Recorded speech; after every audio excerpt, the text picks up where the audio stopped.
Capítulo 4 da Educação Superior. Artigo 43.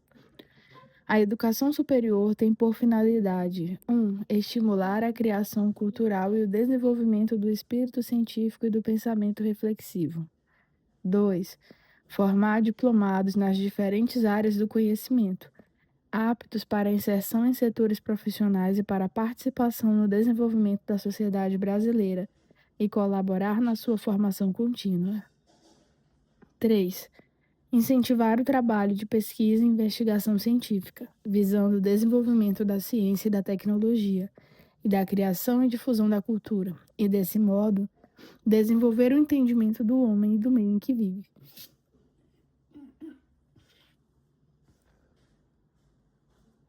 4.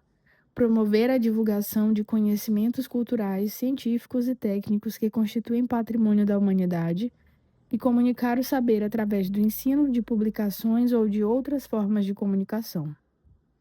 5. Suscitar o desejo permanente de aperfeiçoamento cultural e profissional e possibilitar a correspondente concretização, integrando os conhecimentos que vão sendo adquiridos numa estrutura intelectual sistematizadora do conhecimento de cada geração. 6. Estimular o conhecimento dos problemas do mundo presente, em particular os nacionais e regionais, prestar serviços especializados à comunidade e estabelecer com esta uma relação de reciprocidade. 7. Promover a extensão aberta à participação da população, visando a difusão das conquistas e benefícios resultantes da criação cultural e da pesquisa científica e tecnológica geradas na instituição. 8. Atuar em favor da universalização e do aprimoramento da educação básica, mediante a formação e a capacitação de profissionais, a realização de pesquisas pedagógicas e o desenvolvimento de atividades de extensão que aproximem os dois níveis escolares. Artigo 44. A educação superior abrangerá os seguintes cursos e programas: 1. Cursos sequenciais por campo de saber, de diferentes níveis de abrangência, abertos a candidatos que atendam aos requisitos estabelecidos pelas instituições de ensino, desde que tenham concluído o ensino médio ou equivalente. 2. De graduação, abertos a candidatos que tenham concluído o ensino médio ou equivalente e tenham sido classificados em processo seletivo. 3. De pós-graduação, compreendendo programas de mestrado e doutorado, cursos de especialização, aperfeiçoamento e outros, abertos a candidatos diplomados em cursos de graduação que atendam às exigências da instituição de ensino. 4. De extensão, abertos a candidatos que atendam os requisitos estabelecidos em cada caso pelas instituições de ensino. Parágrafo 1º. O resultado do processo seletivo referido no inciso 2 do caput desse artigo será tornado público pela instituição de ensino superior, sendo obrigatórios a divulgação da relação nominal dos classificados, a respectiva ordem de classificação e o cronograma das chamadas para matrícula, de acordo com os critérios para preenchimento das vagas constantes do edital, assegurado o direito do candidato, classificado ou não, a ter acesso às suas notas ou indicadores de desempenho em provas, exames e demais atividades da seleção, e a sua posição na ordem de classificação de todos os candidatos. Parágrafo 2º. No caso de empate no processo seletivo, as instituições públicas de ensino superior darão prioridade de matrícula ao candidato que comprove ter renda familiar inferior a 10 salários mínimos, ou ao de menor renda familiar, quando mais de um candidato preencher o critério inicial. Parágrafo 3º. O processo seletivo referido no inciso 2 considerará as competências e as habilidades definidas na Base Nacional Comum Curricular. Artigo 45. A educação superior será ministrada em instituições de ensino superior, públicas ou privadas, com variados graus de abrangência ou especialização. Artigo 46. A autorização e o reconhecimento de cursos, bem como o credenciamento de instituições de educação superior, terão prazos limitados, sendo renovados periodicamente após processo regular de avaliação. Parágrafo 1º. Após um prazo para saneamento de deficiências eventualmente identificadas pela avaliação a que se refere esse artigo, haverá reavaliação, que poderá resultar, conforme o caso, em desativação de cursos e habilitações, em intervenção na instituição, em suspensão temporária de prerrogativa de autonomia ou em descredenciamento. Parágrafo 2º. No caso de instituição pública, o Poder Executivo responsável por sua manutenção acompanhará o processo de saneamento e fornecerá recursos adicionais, se necessário, para a superação das deficiências. Parágrafo 3º. No caso de instituição privada, além das sanções previstas no parágrafo 1º desse artigo, o processo de reavaliação poderá resultar em redução de vagas autorizadas e em suspensão temporária de novos ingressos e de ofertas de cursos. Parágrafo 4º.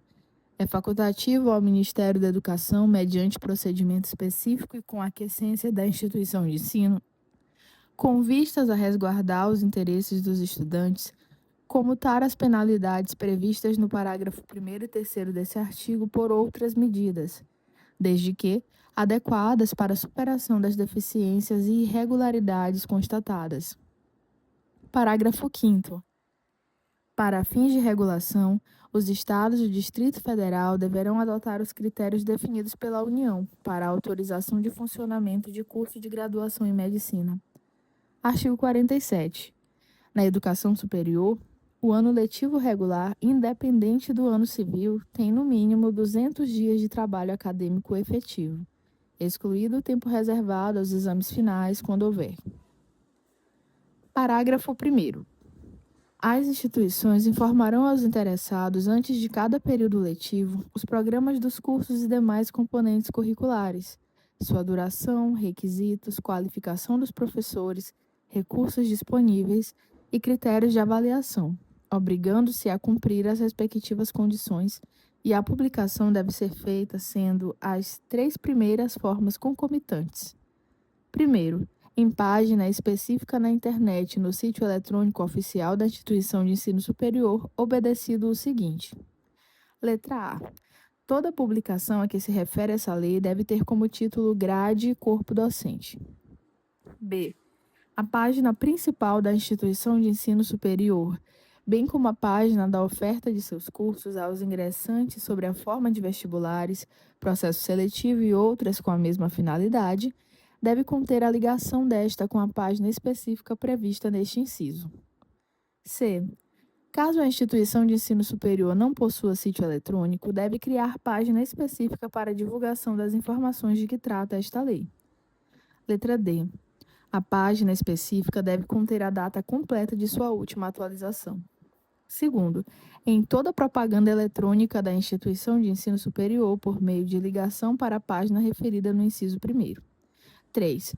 Em local visível da instituição de ensino superior e de fácil acesso ao público. 4. Deve ser atualizada semestralmente ou anualmente, de acordo com a duração das disciplinas de cada curso oferecido, observando o seguinte. A. Caso o curso mantenha disciplinas com duração diferenciada, a publicação deve ser semestral. B. A publicação deve ser feita até um mês antes do início das aulas. C. Caso haja mudança na grade do curso ou no corpo docente até o início das aulas, os alunos devem ser comunicados sobre as alterações. Quinto, deve conter as seguintes informações. A. A lista de todos os cursos oferecidos pela instituição de ensino superior. B. A lista das disciplinas que compõem a grade curricular de cada curso e as respectivas cargas horárias. C. A identificação dos docentes que ministrarão as aulas em cada curso, as disciplinas que efetivamente ministrará naquele curso ou cursos, sua titulação, abrangendo a qualificação profissional do docente e o tempo de casa do docente, de forma total, contínua ou intermitente. Parágrafo 2º. Os alunos que tenham extraordinário aproveitamento nos estudos, demonstrado por meio de provas e outros instrumentos de avaliação específicos, aplicados por banco examinador especial, poderão ter abreviada a duração dos seus cursos, de acordo com as normas do sistema de ensino. Parágrafo 3º. É obrigatória a frequência de alunos e professores, salvo nos programas de educação à distância. Parágrafo 4º. As instituições de educação superior oferecerão, no período noturno, cursos de graduação nos mesmos padrões de qualidades mantidos no período diurno, sendo obrigatória a oferta noturna das instituições públicas, garantida a necessária previsão orçamentária. Artigo 48. Os diplomas de cursos superiores reconhecidos, quando registrados, terão validade nacional como prova da formação recebida por seu titular. Parágrafo 1º. Os diplomas expedidos pelas universidades serão por elas próprias registrados e aqueles conferidos por instituição não universitária serão registrados em universidades indicadas pelo Conselho Nacional de Educação. Parágrafo 2º. Os diplomas de graduação expedidos por universidades estrangeiras serão revalidados por universidades públicas que tenham curso do mesmo nível e área ou equivalente, respeitando-se os acordos internacionais de reciprocidade ou equiparação. Parágrafo 3º. Os diplomas de mestrado e de doutorado, expedidos por universidades estrangeiras, só poderão ser reconhecidos por universidades que possuam cursos de pós-graduação reconhecidos e avaliados na mesma área de conhecimento e em nível equivalente ou superior. Artigo 49.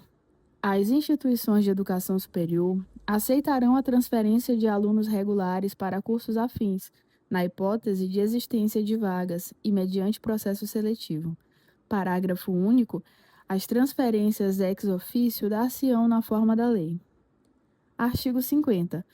As instituições de educação superior, quando da ocorrência de vagas, abrirão matrícula nas disciplinas de seus cursos a alunos não regulares, que demonstrarem capacidade de cursá-las com proveito, mediante processo seletivo prévio.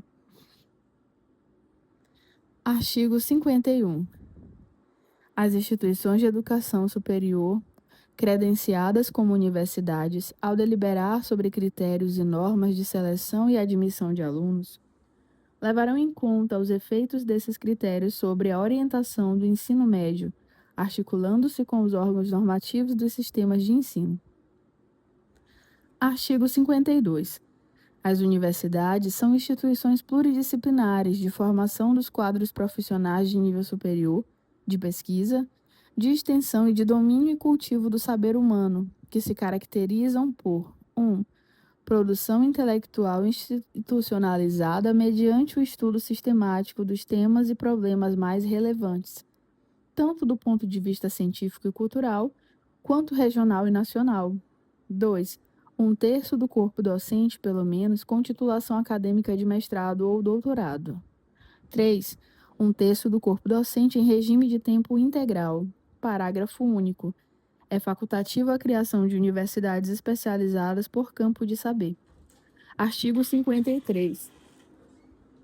Artigo 53. No exercício de sua autonomia, são asseguradas às universidades, sem prejuízo de outras, as seguintes atribuições: 1. Criar, organizar e extinguir em sua sede cursos e programas de educação superior previstos nesta lei, obedecendo às normas gerais da União e, quando for o caso, do respectivo sistema de ensino. 2. Fixar os currículos de seus cursos e programas, observadas as diretrizes gerais pertinentes. 3. Estabelecer planos, programas e projetos de pesquisa científica, produção artística e atividade de extensão. 4. Fixar o número de vagas de acordo com a capacidade institucional e as exigências do seu meio. 5. Elaborar e reformar os seus estatutos e regimentos em consonância com as normas gerais atinentes. 6. Conferir graus, diplomas e outros títulos. 7. Criar contratos, acordos e convênios. 8. Aprovar e executar planos, programas e projetos de investimentos referentes às obras, serviços e aquisições em geral, bem como administrar rendimentos conforme dispositivos institucionais. 9. Administrar os rendimentos e deles dispor na forma prevista no ato de constituição, nas leis e nos respectivos estatutos. 10. Receber subvenções, doações, heranças, legados e cooperação financeira resultante de convênios com entidades públicas e privadas. Parágrafo 1º. Para garantir a autonomia didático-científico das universidades, caberá aos seus colegiados de ensino e pesquisa decidir, dentro dos recursos orçamentários disponíveis, sobre 1. Criação, expansão, modificação e extinção de cursos. 2. Ampliação e diminuição de vagas. 3. Elaboração da programação dos cursos. 4. Programação das pesquisas e das atividades de extensão. 5. Contratação e dispensa de professores. 6. Planos de carreira docente. Parágrafo 2º. As doações, inclusive monetárias, podem ser dirigidas a setores ou projetos específicos, conforme acordo entre doadores e universidades. Parágrafo 3º. No caso das universidades públicas, os recursos das doações devem ser dirigidos ao caixa único da instituição, com destinação garantida às unidades a serem beneficiadas.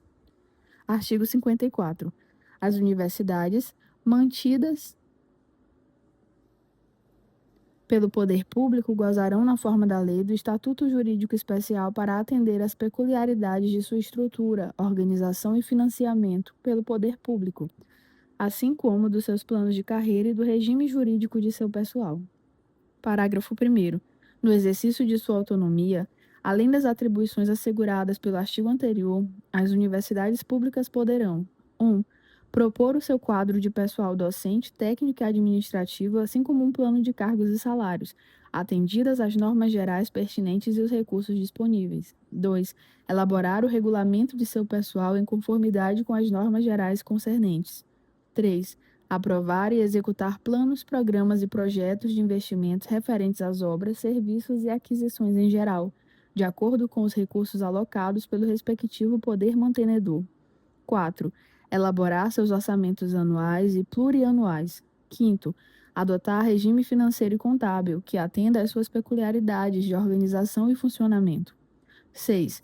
Realizar operações de crédito ou de financiamento com a aprovação do poder competente para aquisição de bens imóveis, instalações e equipamentos. 7. Atribuições, efetuar transferências, quitações e tomar outras providências de ordem orçamentária, financeira e patrimonial necessárias ao seu bom desempenho. Parágrafo 2º. Atribuições de autonomia universitária poderão ser estendidas a instituições que comprovem alta qualificação para o ensino ou para pesquisa com base em avaliação realizada pelo poder público. Artigo 55. Caberá à União assegurar anualmente em seu orçamento geral recursos suficientes para a manutenção e desenvolvimento das instituições de educação superior por elas mantidas. Artigo 56. As instituições públicas de educação superior obedecerão ao princípio da gestão transparente e democrática, assegurada a existência de órgãos colegiados deliberativos, dos quais participarão os segmentos da comunidade institucional local e regional. Parágrafo único. Em qualquer caso, os docentes ocuparão 70% dos assentos em cada órgão colegiado e comissão, inclusive nos que tratarem da elaboração e modificações estatutárias e regimentais, bem como da escolha de dirigentes. Artigo 57. Nas instituições públicas de educação superior, o professor ficará obrigado ao mínimo de 8 horas semanais de aula.